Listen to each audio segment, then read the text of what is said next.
राज्यातील 12 जिल्हा परिषद आणि 125 पंचायत समितीच्या सार्वत्रिक निवडणुकीच्या मतमोजणीला आज प्रत्यक्ष सुरुवात होणार आहे। यामध्ये सांगली जिल्ह्याचाही समावेश आहे। आज सांगली जिल्ह्यामध्येही प्रत्यक्ष मतमोजणीला सुरुवात होणार आहे।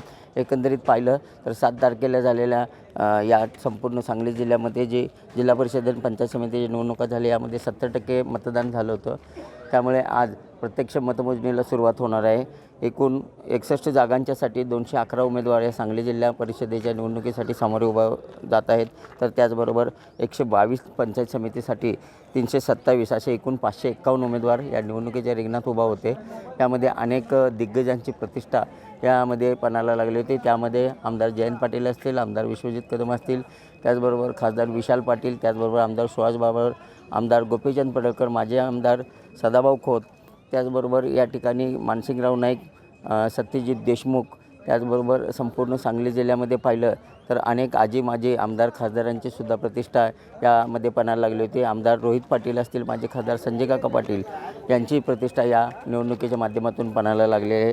एकंदरीत पाहिलं तर 9,000 कर्मचारी या ठिकाणी तैनात करण्यात आलेले आहेत। त्याचबरोबर कायदा व सुव्यवस्था राखण्यासाठी सांगली जिल्हा पोलीस प्रमुख संदीप गोगे यांनी 2,500 ते 3,000 पोलीस बंदोबस्त या ठिकाणी जिल्ह्यामध्ये ठेवलेला आहे। एकंदरीत पाहिलं तरी संपूर्ण ही जी निवडणूक आहे ती जिल्हाधिकारी अशोक काकडे यांच्या मार्गदर्शनाखाली आतापर्यंत शांततेत पार पडलेली आहे। आता प्रत्यक्ष मतमोजणीला सुरुवात होणार आहे थोड्याच वेळात। एकंदरीत पाहिलं तर 18 लाखपैकी 12 लाख मतदारांनी यामध्ये मतदान केलेलं आहे।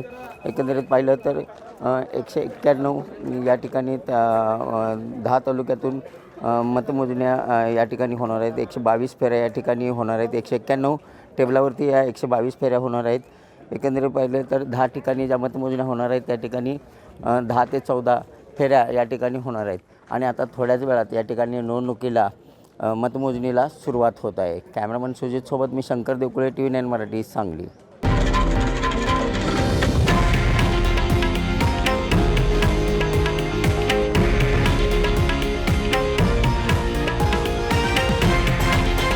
हे आहे देशातील नंबर 1 न्यूज नेटवर्क आणि आपण पाहत आहात TV9 मराठी, एकमेव।